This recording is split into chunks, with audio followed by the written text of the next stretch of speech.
What's it really like RVing with kids full-time in a 300 square foot RV? In this video, we're going to share the good, bad, and ugly of full-time RVing with kids and travel day.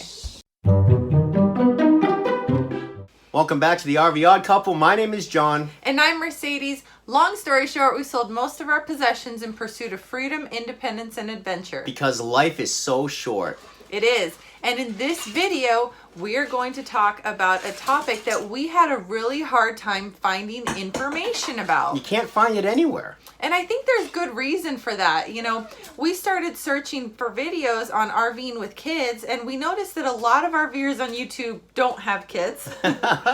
So in this video, what we're going to share is our experiences, things that we learned the hard way, things that we wished we had known earlier. Whether you're traveling with kids or maybe you're taking your grandkids along with you in the RV. And as a bonus, Sage just did her very first Halloween trick-or-treating, and it was actually in an RV resort. It was one of the best Halloweens either of us have ever had. It was wonderful. And if you stay till the end, we're going to share what the most difficult aspect of RVing with a kid full-time is. And chances are it's not what you think it is. You would actually be really surprised. So we hope that in sharing the high highs and the low lows, we offer you as much information so that when you set out on your RVing adventure, It's that much better. Yeah. First, we're going to talk about the actual RV travel with kids, you know, travel day or road trip advice. And then we're going to talk about the full-time RV living, the day in and day out of living with your kid in an RV. So let's be honest, guys. The most stressful day is on moving day. Wouldn't you agree, honey? Moving day is the most stressful. You know, you can't miss anything critical. And when a kid starts losing her temper, it can get really stressful. So these are just some tips to help you on moving day. I cannot tell you how many times I'm working on getting the inside of the RV clean, and then she pulls out her Legos and pours them all over the floor, and they go underneath the slides, and I'm digging out Legos into the slides. And we've had 3 accidents so far. The Legos slipping underneath the slides, not seeing them, and scratch across the floor. Yeah, it happens. But what we've noticed that our best practices for travel day with kids, some of the best advice actually centers around the day before travel. Planning. Exactly. So if you plan, maybe you want to have a list of everything that you want handy, because at least with an RV you have everything, but you may not have it at hand. Another thing that's important to prepare before is snacks. You don't want to be stuck getting gas station snacks because they're triple the price and they're usually less healthy, you know, triple times the sugar and all that preservatives and stuff. So by taking the time ahead of time to plan for that, it makes a big difference. And the other thing that helps a lot to plan in advance is let her run it out the day before. Yeah, let her go out. Take her to the playground a couple of extra times. Let her run around. A Sage is a ball of energy. Since the day she took her first step, we put her on the lawn at our house in Florida and she was gone, typically running towards danger, right? Another thing that we have found that is very helpful for road trips with kids is to prepare the entertainment ahead of time. So we will sometimes have a special toy for her that she only has on travel day. Or sometimes we give her the iPad. We can't even say the word out loud. She knows what it is. She does. So we'll give her that. But one thing that helps a lot is if you actually download videos onto it, because sometimes you're traveling through areas that don't have cell service. And it's funny because you know how frustrating it is when you lose service on your phone? Well, when you see that compounded in a small kid. And a 3-year-old throwing a tantrum in the back seat because she lost her signal. I know. It's not much different from an adult tantrum. But so sometimes having that downloaded ahead of time is very, very helpful. Very helpful. The other thing that we do when we travel is that we take lots of stops. Almost every rest stop that we drive by, we stop at. John does a walkthrough. I go inside with her, and it's so nice that we can use our own bathroom when we're at a rest stop and not having to take her inside the rest stop restrooms. Yep, it's rare that we drive more than 45 minutes to an hour without taking a stop. Because when you strap a 3-year-old into a seat where she can't move, that can only last so long. She's a trooper, and I think that goes to the fact that kids are adaptable. They adapt to their surroundings.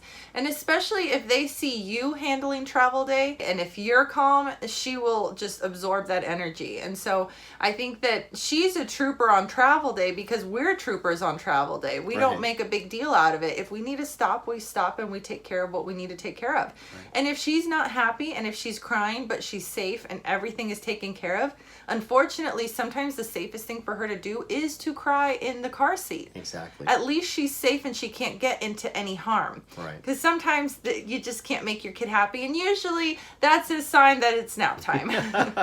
But the next thing that we want to talk about is we want to talk about what it's like RVing with a kid full time.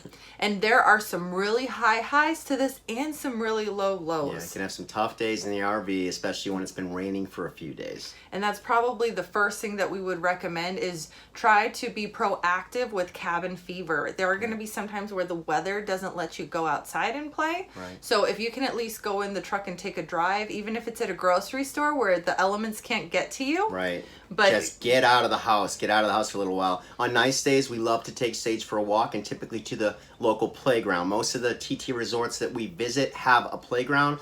Which actually, that's another big thing, that one of the reasons we love our TT park so much is because most of them have pools, and so she loves doing that. She loves the swimming pool. She does, and then a lot of them have trails, which is always fun because just exploring new things. It's amazing how just picking up the different leaves, especially with the fall, the different colors, can be so entertaining. Right, especially to a 3-year-old. Oh, yeah. The other thing that we do a lot at the RV parks, especially TT, I can't speak to other ones, but the parks themselves are really good at organizing activities, especially around holidays. Yes. So we make it a point to be proactive with those activities and attend, especially because a lot of them are tailored to kids. I mean, this was probably one of the best experiences so far I've had RVing, but Halloween. The Halloween, it was such a great thing. And most TT parks constantly have all kinds of things going on, activities, things to do. And on this one, we actually spent our first Halloween in a TT park. And this park went all out. They had a parade for the kids. They had pumpkin carving contests. They had best costume contest. They did a parade around the campground. All of the campers that were in there kind of got into it. They really tripped out their rigs and they really decorated. It was a lot of fun, and it was actually Sage's very first trick-or-treating experience. So we just had a wonderful time. They had a dance that night, you know, which is a whole, we'll get into that later, what happened at the dance. I spent more time chasing Sage than dancing, but Mercedes got a chance to dance with some friends. Well, he really stepped it up because it's one of those things that since we are alone together, it's really hard to find a babysitter. Right. We have not had a date night. Well, one time she fell asleep at the restaurant, so that kind of counts as a date night. But it's the reality. If you're traveling, you're not by family, you know, we don't know that many people closely enough to trust them with our kids, so we don't go out. And so we were at the dance party at the Thousand Trails Park, and it was so funny because she would run away from us. Finally, we were with a group of friends and we got her kind of in the middle and we were dancing around her. It was so fun. We had a whole bunch of RV Odd Squad members and we got her in the middle. We trapped her and we were just kind of dancing around and nobody would let her out, but she was smarter than us. She threw the ball outside. One of the adults went to get her the ball and she snuck through that hole. So she's extremely smart kid. She is really smart. She distracted us. And so, but that's the thing that you have to, it's almost like a relay race. You know, aside from keeping your head on a swivel at all times, as parents, it's like a relay race, like zone defense. You know, she in your zone or my zone? You know, who's covering? But that's actually another great point, because one of the things about RVing full-time and camping is that most of the other parents have had kids. Most of their kids have grown up, but they're moms and dads. Yeah, and that's one of the things that I think is really nice. It's almost like this secret parent code or this secret grandparent code that, you know, a lot of people have grandkids Sage's age. They can't be with their grandbabies, so they just kind of adopt Sage as their grandbaby. She gets lots of love and attention. And it's kind of nice that maybe if they're a little bit closer to her and she's by a fire or something like that and she just gets a little too close for comfort, they'll just put their arm in there and it's just nice to know that you're not alone. But one of the big things that I would recommend you do before you go out full-timing with your kid is make sure that your doctor knows what you're doing. Our pediatrician is actually an RVer herself, and she was so excited when I was telling her what we were doing with Sage. And so she made it a special point where she's like, if you ever need anything, don't hesitate to call. I understand there's special circumstances, so I will, work with you. And I think that's really important, is make sure that your pediatrician knows what you're doing and is an advocate for it. And so heaven forbid you ever need them, you know that you can call them. Yeah, it's actually one of the reasons we're going back to Florida this year for 4 months. We love Sage's pediatrician, and Sage still doesn't talk yet. So we're going to have an opportunity to sit still for 4 months with our pediatrician, and she can go ahead and do the necessary tests to find out if there's anything we can do as her parents to help her progress a little bit in the speech department. Another very important thing to think about is if you're going to RV full-time with kids is you really should know basic first aid needs. CPR, what to do if a child is choking. You can get these classes at any local fire department online, but it's really important that you know how to handle an emergency situation until the necessary help arrives.